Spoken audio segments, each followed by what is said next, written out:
வாழாயன் வாழ்வை வாழவே.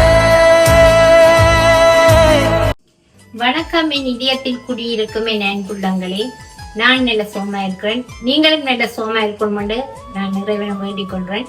மேலும் நான் இன்றைக்கு உங்களுடைய ஒரு புது காணொலியோட சந்திக்கிறதுக்காக வந்திருக்கிறேன். நிறைய உங்களுக்கு தருவணும்ன்றதான் என்னுடைய ஆசை.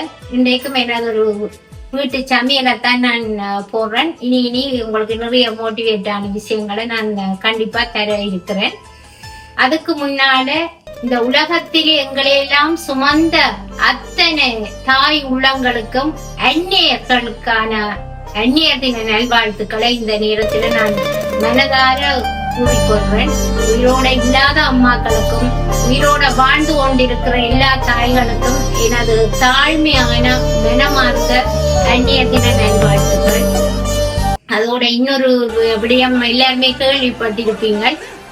நடிகர் விஜய் இன்றைக்கு அதான் எங்கட நாட்டிலேயும் சரி தமிழ்நாட்டிலேயுமே இந்த எங்கட பிரான்ஸ் நாட்டிலே கூட இதைத்தான் பெரிய ஒரு கொண்டாட்டமா எல்லாரும் சிறு பிள்ளையில இருந்து பெரியவர் வேற கொண்டாடி கொண்டிருக்கணும். ஏனென்றா அவன் ஒரு தமிழர். அந்த தமிழர் இன்றைக்கு இவ்வளவோ போராட்டத்தின் மத்தியில ஒரு முதல் அமைச்சர் என்ற ஒரு எய்ம் அவருடைய நோக்கத்தை எட்டி இருக்கிறார். அதுக்கு நாங்கள் அவர் தமிழர், அதோட அவர் பட்ட ஒரு போராட்டங்களுக்கு நாங்கள் எப்பவும் ஒரு மனிதன் போராடிக்கல அவைகளுக்கு நாங்கள் எப்பவும் நாங்கள் அவைகளை முன்னோக்கி சென்று அவர்கள் போய் அடைகிற இடத்துக்கு நாங்கள் அவைகளுக்கு பாராட்டு தெரிவிக்கணும். அந்த வகையிலே என் வீட்டில உள்ள கணவன் பிள்ளைகள் உட்பட எல்லாருமே அவற்ற ஃபேன் தான். நான் ஒரு காலம் இந்தியாவில வசிச்சிருக்கிறேன். அந்த இதிலே அவை குழந்தையில இருந்தே அவரோட பெரிய ஒரு ரசிகர் கூட்டம் என்றே சொல்லலாம். அதாலே அவருக்கும் நாங்க வாழ்த்துக்களை சொல்லி கொண்டோம். நான் இப்ப எங்களோட சமையல் என்னன்ற காணொலிக்குள்ள போறேன். உங்களை எல்லாருக்கும் தெரிஞ்சிருக்கும், ஆனாலும் பிடிக்கும். ரால் பிரியாணி எல்லாருக்கும் சிக்கன் பிரியாணி தெரியும், மட்டன் பிரியாணி தெரியும். ஆனா இது ரால் பிரியாணி. நான் என்னுடைய எத்தனையோ வீடியோக்கள் நானுமே பாக்குறேன். நான் அதை விட நான் என்னுடைய ஸ்டைல்ல வித்தியாசமா தான் இதை நான் செய்ய ஆசைப்படுவேன். சமையல்ன்ற உங்களுக்கு ஏற்கனவே சொல்லி இருக்கேன். சமையல் ஒரு கலை. நான் எனக்கு என்னென்ன தோணுதோ எங்கட கிச்சனில நாங்கள்லாம் ராஜா, நாங்களாம் மந்திரி. அப்ப அது எங்க ஏரியா உள்ள வராது என்ற மாதிரி தான் இருக்கும். அதனுடைய நான் இப்ப இந்த ஸ்டைல்ல உங்களுக்கு நான் என்னென்ன பொருட்களை பாவிச்சு என்னென்ன மாதிரி இந்த பிரியாணி செய்யணுன்றத பார்க்கலாம். வாங்கோ காணொலிக்குள்ள.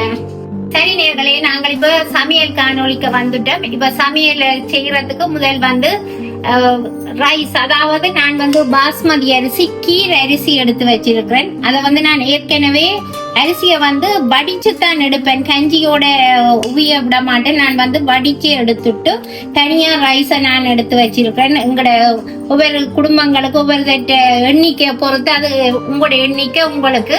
இதை என்னுடைய அளவுக்கு நான் இப்ப ரைஸ் எடுத்து வச்சிருக்கிறேன். அடுத்ததா ரால் நான் ஒரு 1/2 கிலோ ரால் எடுத்து ஏற்கனவே எல்லாம் கிளீன் பண்ணிட்டு அதுக்குள்ள கொஞ்சமா தான் தயிர், ஒரு 2 மேசக்கரண்டி தயிர் தான், அதிகம் சேர்க்கையில.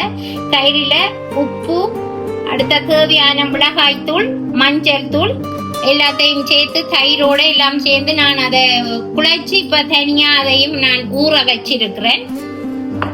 அடுத்ததா எல்லாருக்குமே சோறுல அல்லது கறிக்குள்ள கிராம்பு, பட்டை, ஏலக்காய் அதுகள் கடிபடுறது பெருசா பிடிக்காது. ஆனபடியே நான் இதுக்குள்ள கொஞ்சம் தக்காளி, மற்றது வாசனை திரவியங்கள், பட்டை, கிராம்பு, ஏலக்காய், புதினாவும் சேர்த்து இதுக்குள்ள நான் தக்காளியோட அரைச்சி வச்சிருக்கிறேன் தனியா. அடுத்தது வெங்காயம், தெரியும் தான் எங்களோட ஊர் பச்சை மிளகாய், கொஞ்சம் மாங்காய், அடுத்தது புதினா, கருவேப்பமிலை, ரம்பை, அடுத்த கொஞ்சம் தக்காளி பழம் நான் தனியா வெட்டி வச்சிருக்கிறேன். இவ்வளவு பொருட்களும் இதுக்கு தேவையானது. அடுத்தது உங்களுக்கு தேவையான அளவு தெரிந்தான உப்பு, நெய் எடுத்து வச்சிருக்கிறேன். அடுத்தது எண்ணெய். இவ்வளவுதான் இப்ப இதுக்கு தேவையான பொருட்கள். இனி நாங்கள் என்னென்னு செய்யறத பார்க்கலாம். நான் இதுல இந்த சட்டி தான் எடுத்து வச்சிருக்கிறேன். இப்ப சட்டி நல்லா காஞ்சிட்டு நாங்கள் அதுக்குள்ள கொஞ்சம் எண்ணெய் விட போறேன். ஒரு 3 மேசக்கரண்டி அளவுக்கு எண்ணெய் விடுறேன். அடுத்தது நெய்யும் 2 மேசக்கரண்டி நெய் விடுவேன்.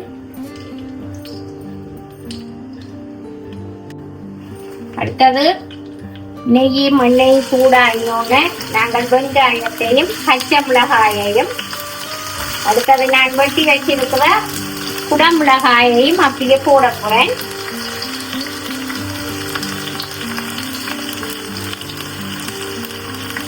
இது வந்து குடமிளகாய் தெரிஞ்சிருக்கும் எல்லாருமே பச்சையம்.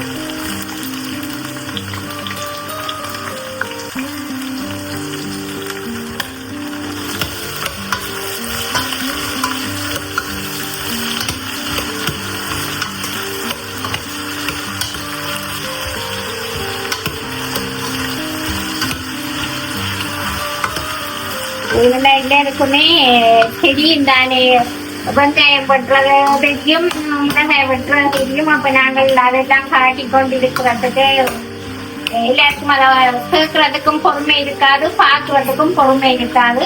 செய்யற முறைகளும் என்ன பொருள்கள் தேவை என்ற முறைகளும் தான் கண்டிப்பா எல்லாருக்குமே தேவை என்ற ஒரு பட்சத்துல நான் இந்த வெட்டுறதுகள் ஒன்றையும் காட்டல.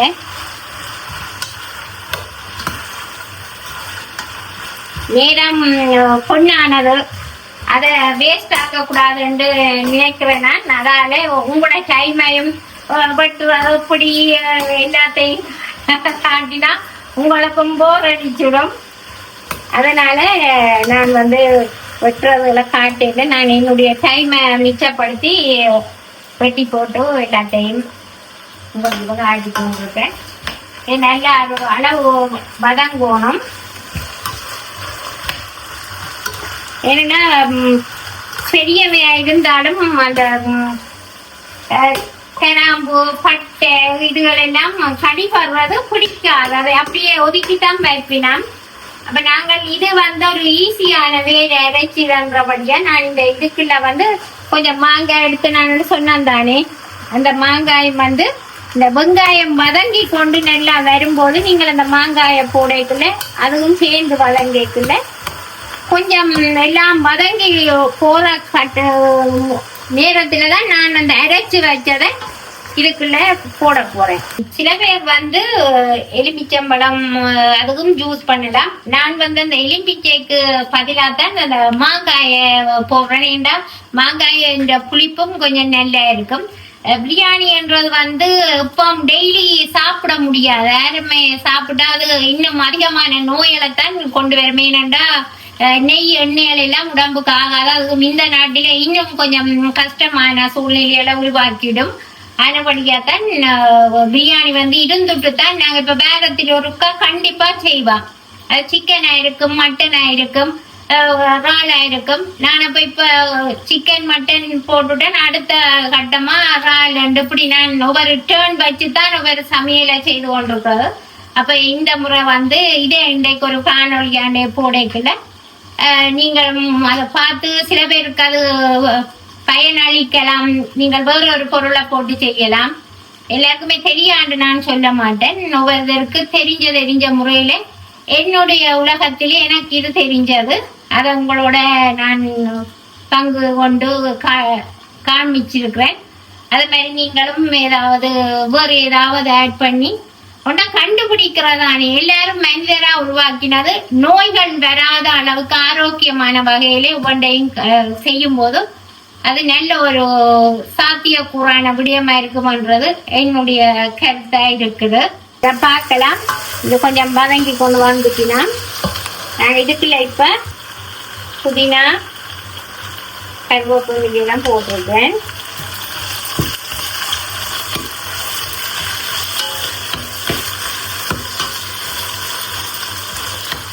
இந்த தருணத்துல நான் அந்த மாங்காய போடுறேன்.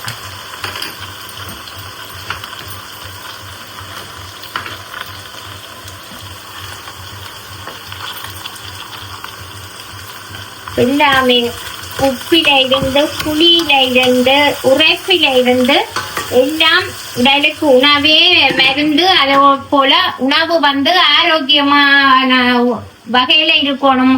அதிகம் கேரம் கூடினாலும் உடலுக்கு கேடு, அதிகம் உப்பு கூடினாலும் கேடு, அதிக இனிப்பு. அப்ப எல்லாத்தையும் சரிசமனா ஒரு உணவில நாங்கள் எல்லாமே இருக்கணும். கசப்பு, உப்பு, துவர்ப்பு தெரியும் உங்களுக்கு. அது சுவைகளும் இருக்கிறதான் ஒரு உணவு.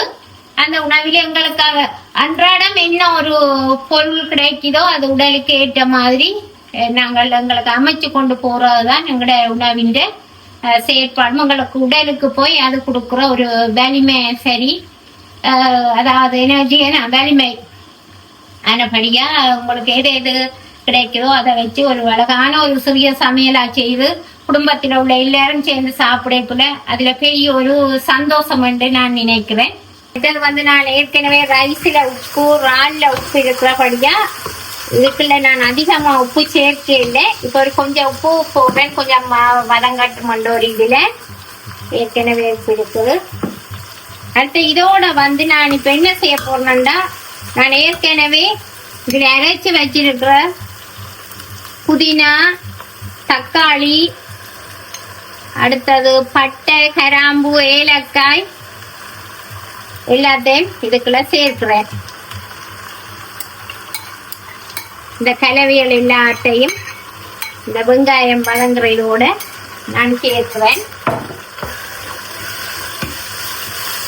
சேர்த்து இந்த மனம் போற வரைக்கும் நாங்கள் மூடி வச்சு இது ஒரு தண்ணி ஒரு நல்ல ஒரு சூப்பரான டேஸ்டா கொடுக்கும்.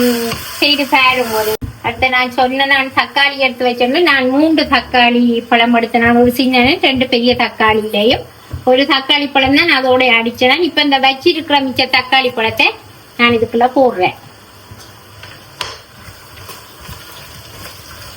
போட்டு இந்த தக்காளியும் வதங்கி எல்லாம் முடிஞ்சு வரும்போதுதான் நாங்க வச்சிருந்த இறாலை நாங்கள் இதுக்குள்ள போடணும். அந்த இறாலும் நிறைய நேரம் அவிய விடக்கூடாது. ஒரு ரப்பர் மாதிரி வந்துடும்.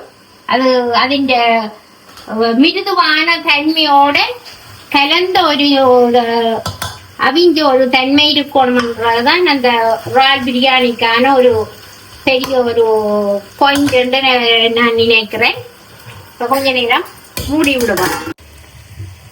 இப்ப நாங்கள் இது வதங்கி கொண்டிருக்கிற வரைக்கும் ஒரு அம்மாக்காக ஒரு சின்ன பாட்டோட பாடுவோம் என்று நினைக்கிறேன்.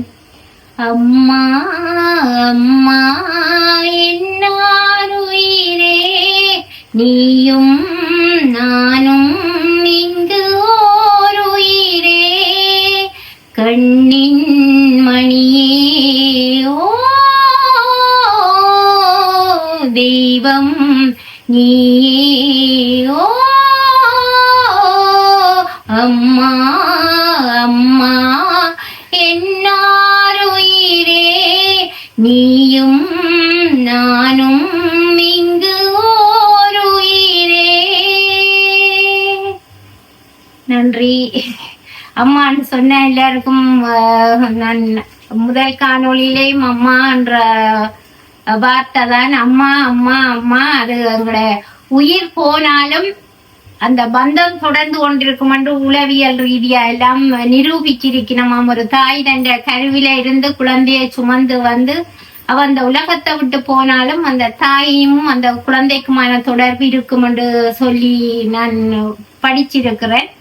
ஆனபடியா அது யாராலையும் பிரிக்க முடியாத பந்தம். என்ன சில பேருக்கு தாய் கிட்ட இருந்து அரவணைக்கிற ஒரு அன்பு கிடைக்கும், சில பேருக்கு அது கிடைக்காது. அது நாங்கள் வாங்கி கொண்டு வந்த வரம் என்றுதான் நான் சொல்லுவேன். என்னவோ எனிவே அம்மா அம்மா அம்மா. நான் இப்ப இது உள்ள வதங்கிச்சு. நான் நல்லா எல்லாமே நல்ல இதா இருக்கு. நான் இப்ப இதுக்குள்ள நான் எடுத்து வச்ச இறாலை போட போறேன்.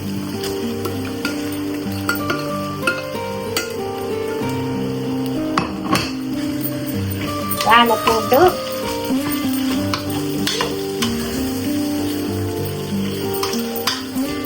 கொஞ்ச நேரம் இறாலை அவியட்டும்.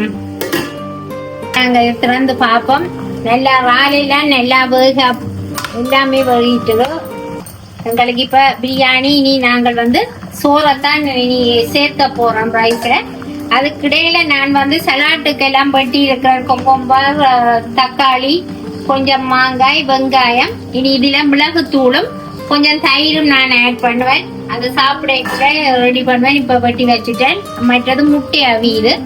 உங்களுக்கு எது பிடிக்குதோ அதோட நீங்க சாப்பிடலாம். இப்ப நான் இதுக்குள்ள என்ன செய்ய போறேன்னா, இந்த ரைஸை தூக்கி மிக்ஸ் பண்ண போறேன். இந்த பிரியாணி இதுக்குள்ள ரைஸை மிக்ஸ் பண்ண போறேன்.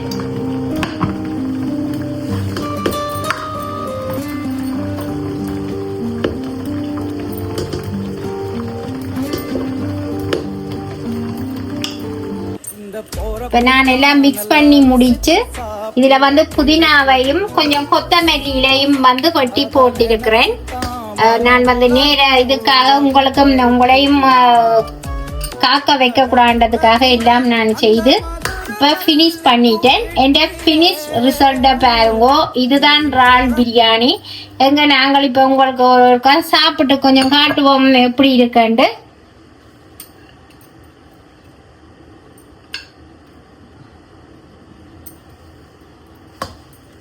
இது வந்து நான் சலாட் ஏற்கனவே சொல்லி இருக்கிறேன். அதுக்குள்ள முட்டை அவிச்சிருக்கிறேன். இப்ப நான் சாப்பிட போறேன். முட்டை இருக்குது. நான் பிறகு வடிவ சாப்பிடுறேன். இப்ப இருக்கா சாப்பிட்டு பாப்போம் என்ன மாதிரி இருக்குதுண்டு என்னுடைய இறால் பிரியாணி.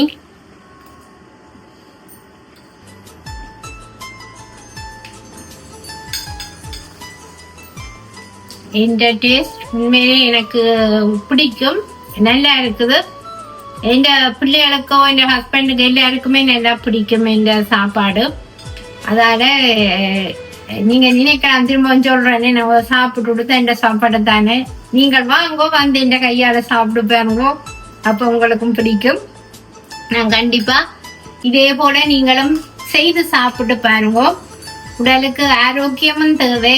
எல்லாருமே சாப்பிடுறதுதான். ஆனா கொஞ்சம் எங்கட மனச வந்து அந்த உணவு பக்குவத்துக்குள்ள மனசை விட்டு சமைச்சு சாப்பிட்டா ஆரோக்கியம் சரி, மனம் சரி, சந்தோஷம் கிடைக்கும், உடலுக்கு நலம். நான் இதுக்கு எந்த விதமான கலப்படமும் கலக்கிறேன் இல்லை. எனக்கு பிடிக்காது. எந்த ஒரு இதுகளும் செய்ய பிடிக்காது. எல்லா பொருட்களுமே இருக்கும் வீட்டுல. ஆனா நான் பாவிக்க மாட்டேன். இது வந்து நானே இப்படிதான் ஒவ்வொரு சமையல் செய்ய இதுல ஆட் பண்ணி போட்டேன். அதுல உள்ள பக்க விளைவுகளையும் யோசிச்சுதான் செய்யறதால நான் அப்படித்தான் செய்வேன். என்ன இவ்வளவுதான் வேலைக்கு ஓடின காலங்கள் இருந்தாலும் சாப்பாடுன்ற விஷயம் வந்து எனக்கு அது பிடிக்கும். எனக்கு பெரிய அளவில் எல்லாம் விருப்பம் இல்லை சாப்பிட. எனக்கு பிள்ளைகள் இருக்கணும், அவர் இருக்கிறார், எல்லாருக்கும் இருக்கும் வரைக்கும் செய்து கொடுத்து சந்தோஷமா சாப்பிடுவோம்ன்றதான் என்னுடைய ஆசை. நீங்களும் கண்டிப்பா உங்களுக்கு ஒவ்வொரு திங்கிங் இருக்கும், உங்களோட ஐடியாஸ் இருக்கும். அதுகளை வச்சு நீங்களும் சமைச்சு சாப்பிட்டு பாருங்கோ.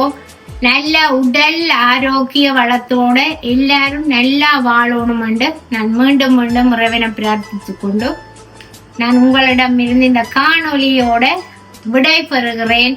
மீண்டும் ஒரு நல்ல ஒரு காணொலியோட உங்களை நிச்சயம் வந்து சந்திப்பேன். பாய்.